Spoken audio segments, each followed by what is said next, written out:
अभी जिंदा हूँ तो थोड़ी सी जगह और प्यार दे दो मुझे, मरने के बाद ना जाने हम कहाँ और आप कहाँ। तो my dears, welcome in back our YouTube channel in Moriya A to Z. तो हम लोग पढ़ रहे थे पास्ट इंडेफिनिट टेंस और पास्ट इंडेफिनिट टेंस का इंट्रोगेटिव सेंटेंस, जिसमें दो रूल्स हम लोगों ने पढ़ लिया था, मीन्स दो नियम हम लोगों ने पढ़ लिया था। आज नियम नंबर 3 पढ़ना है। तो जो नियम 2 हैं आपके जो पहले पढ़ लिया है, उनके जो लिंक है आपको डिस्क्रिप्शन में मिल जाएंगी और प्लेलिस्ट की लिंक भी आपको डिस्क्रिप्शन में मिल जाएगी। तो आप जाके इनकी पिछली वीडियोस देख सकते हैं, प्रेजेंट से लेकर, है ना, present indefinite, present continuous, present perfect and present perfect continuous के बाद आता है आपका पास्ट इंडेफिनिट और पास्ट इंडेफिनिट का इंट्रोगेटिव सेंटेंस। तो all videos link is given in कहां पर, डिस्क्रिप्शन बॉक्स। तो चलिए देखते हैं फिर। यदि प्रश्न सूचक शब्द ही कर्ता का कार्य कर रहा हो, यदि प्रश्न सूचक शब्द ही कर्ता का कार्य कर रहा हो, तो अनुवाद करते समय पहले प्रश्न सूचक शब्द की अंग्रेजी फिर वर्ब की सेकंड फॉर्म आती है। बात समझ में आया कि अगर प्रश्न सूचक शब्द ही कर्ता का कार्य कर रहा हो ना, जैसे कहते तुम कौन हो, है कि नहीं, तुम कौन हो। अब कौन हो मतलब क्या, आप ही तो प्रश्न सूचक शब्द हैं, है कि नहीं। तो ऐसे शब्द जो कि खुद ही कर्ता का कार्य करने लग जाएं, तो उनका अनुवाद करते समय पहले प्रश्न सूचक शब्द की अंग्रेजी लिख लेते हैं, फिर वर्ब की सेकंड फॉर्म को लिखते हैं। क्लियर है। तो चलो फिर देखते हैं रूल्स 3 को इंग्लिश में कैसे इसको हम पढ़ेंगे, इसको कैसे हम रीड करेंगे और राइट करेंगे। तो if only the question indicator word,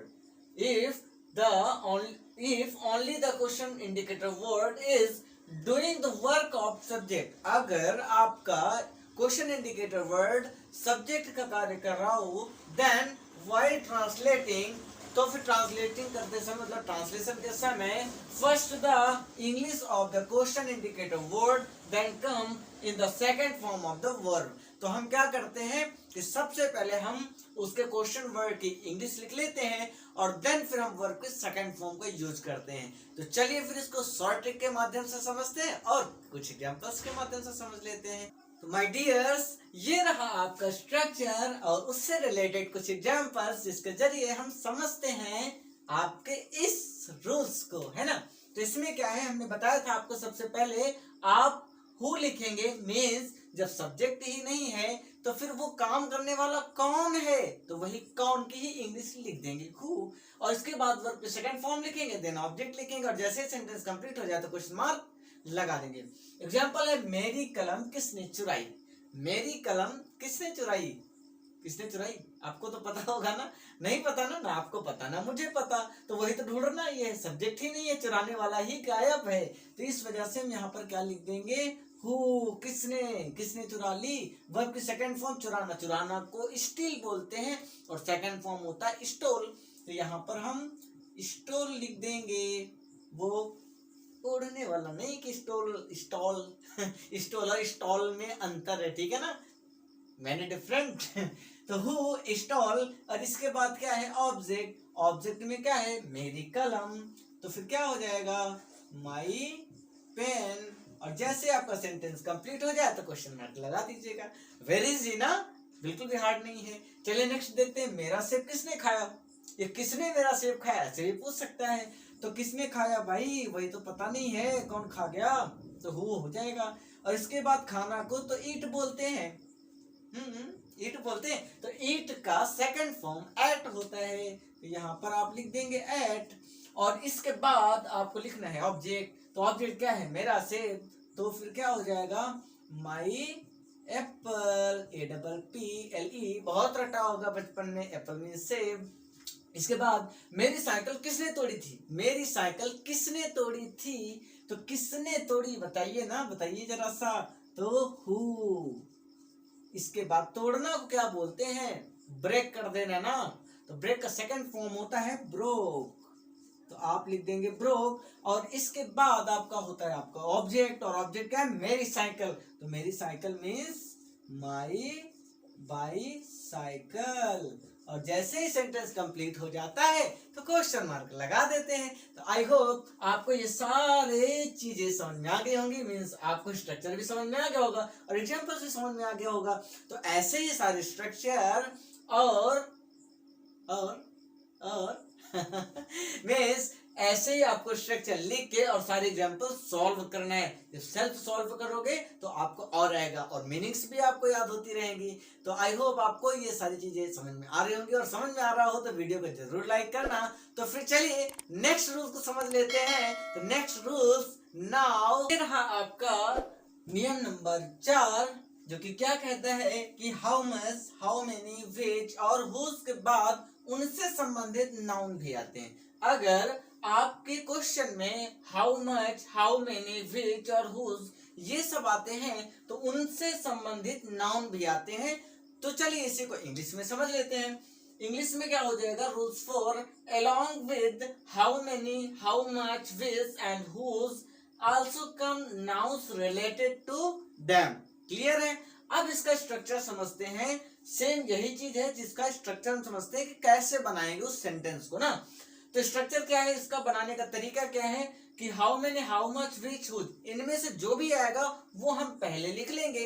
इसके बाद हम संबंधित नाउन लिखेंगे, देन हेल्पिंग वर्ब आप डिड लगाएंगे, इसके बाद सब्जेक्ट लिखेंगे, देन वर्ब की फर्स्ट फॉर्म लिखेंगे, इसके बाद आप ऑब्जेक्ट लगाएंगे और जैसे ही आपका सेंटेंस कंप्लीट हो जाए तो क्वेश्चन मार्क लगा दीजिएगा। तो देखिए फिर, मोहन ने कितना माखन खाया है। किसने? मोहन ने कितना माखन खाया है। तो कितना माखन, माखन को काउंट कर सकते हो क्या? नहीं ना, गिन नहीं सकते हैं। तो क्या लगाया जाएगा, हाउ, क्या लगाया जाएगा, हाउ मच या हाउ मेनी, हाउ मच। और अगर गिन सकते हैं तो हाउ मेनी, है ना। तो यहां पर हम लिख देंगे हाउ मच, और इसके बाद आपने देखा यहाँ पर कि how many, how much, which, whose, इनमें से क्या मिला आपको, तो हाउ मच मिल गया। अब इसके बाद नाउन लिखेंगे। नाउन क्या है आपका, माखन। माखन को कहते क्या है, बटर। ये तो बात आपको पता ही है, बटर मतलब मक्खन। इसके बाद डिड लगाएंगे, तो हमने यहाँ पर डिड लगा दिया। फिर दिन आपका सब्जेक्ट आता है। सब्जेक्ट क्या है, माखन कौन खा रहा है, मोहन। तो आप यहाँ पर क्या लिख देंगे, मोहन। और किसी का नाम लिखते हैं तो उसका पहला लेटर आपका कैपिटल होता है। ये आपके ग्रामेटिकल रूल्स हैं। इसके बाद लिखना है आपको वर्ब की फर्स्ट फॉर्म। तो वर्ब क्या है इसमें, खाना, ईट। तो EAT, ईट हो गया। इसके बाद आपको लिखना है ऑब्जेक्ट। ऑब्जेक्ट है क्या कोई? अब इसके बाद कुछ नहीं बचा हुआ है तो आप क्वेश्चन मार्क लगा दीजिएगा। आई होप आपको समझ में आ गया होगा। तो how much butter did Mohan eat. इसके बाद नेक्स्ट एग्जांपल है, उसने रामायण का कौन सा अध्याय पढ़ा। उसने रामायण का कौन सा अध्याय पढ़ा। तो यहाँ पर कौन सा और इसके बाद अध्याय, दो चीजें आई हुई है। तो कौन सा को क्या बोलते हैं, तो कौन सा मतलब विच। तो यहां से हमने लिख लिया विच। इसके बाद लिखना है आपको नाउन, और नाउन क्या है, अध्याय। तो अध्याय को हम लेसन लिखते हैं, तो लेसन लिख लें। इसके बाद आप लिखेंगे सब्जेक्ट, और सब्जेक्ट क्या है इसमें, उसने। तो उसने का क्या हो जाएगा, ही हो जाएगा। तो यहाँ हमने लिख दिया ही। अगर लड़की होती तो सी लिख देते। अच्छा, यहाँ पर लिखा हुआ ना, उसने रामायण का कौन सा अध्याय पढ़ा। उसने कौन सा अध्याय पढ़ी, ये नहीं बोला ना, पढ़ा। मिस लड़का ही है, ये समझ लेना, ठीक है। तो विच लेसन, अब इसके बाद क्या, डिड लगाना था आपको, है कि नहीं। तो पहले आप डिड लगाइए ना। तो यहाँ पर डिड लगाइए, देन इसके बाद सब्जेक्ट लिखिए ना। इसके बाद सब्जेक्ट लिखेंगे। अब आपकी वर्ब की फर्स्ट फॉर्म आती है। अब वर्ब क्या है यहाँ पर, पढ़ना। तो पढ़ना को तो आप रीड बोलते हैं, तो रीड लिख लीजिए। इसके बाद आता ऑब्जेक्ट। ऑब्जेक्ट क्या है, रामायण। तो क्या लिखेंगे, which lesson did he read the Ramayan.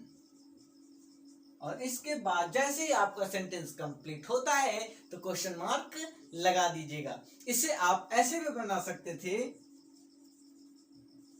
Which lesson of Ramayana, which lesson of Ramayana did he read, did he read. ये भी आपका बिल्कुल 100% सही है। तो इसका देन बाद आप क्वेश्चन मार्क लगा दीजिएगा तो सेंटेंस आपका कंप्लीट हो जाता है। आई होप साथियों ये चीजें आपको समझ में आ गई होंगी। तो अगर समझ में आई हो तो जरूर वीडियो को लाइक करो और लगातार जुड़े रहो मौर्य A to Z के साथ। और हाँ, लगातार अगर आप इनको सीख गए, लगातार अगर आपने इस मेथड को सीख लिया, इस तरीके से आपने पढ़ लिया, तो गारंटी इस बात की कि आपसे ट्रांसलेशन का कोई भी एक्सरसाइज छूटने नहीं पाएगा। तो माय डियर फ्रेंड्स, लगातार आप पढ़ते रहो, इसके नोट्स बनाते रहो, तभी आपको सफलता मिलनी है। एक दो वीडियो देख लेने से कोई भी सफलता नहीं मिलेगी ना। तो सारे सेंटेंसेस पढ़ने हैं हमें, तो 1 by 1 पढ़िए। आप खुद मोटिवेट रहिए अपने प्रति, अपने सपनों के प्रति कि आपको क्या बनना है, क्या करना है ना। तो वहां पर इंग्लिश मस्ट है, ठीक है। तो बेस्ट ऑफ लक, आप इस सेंटेंस को और अच्छे तरीके से पढ़ो। चलिए फिर मिलेंगे हम नेक्स्ट एपिसोड में, तब तक के लिए जय हिंद।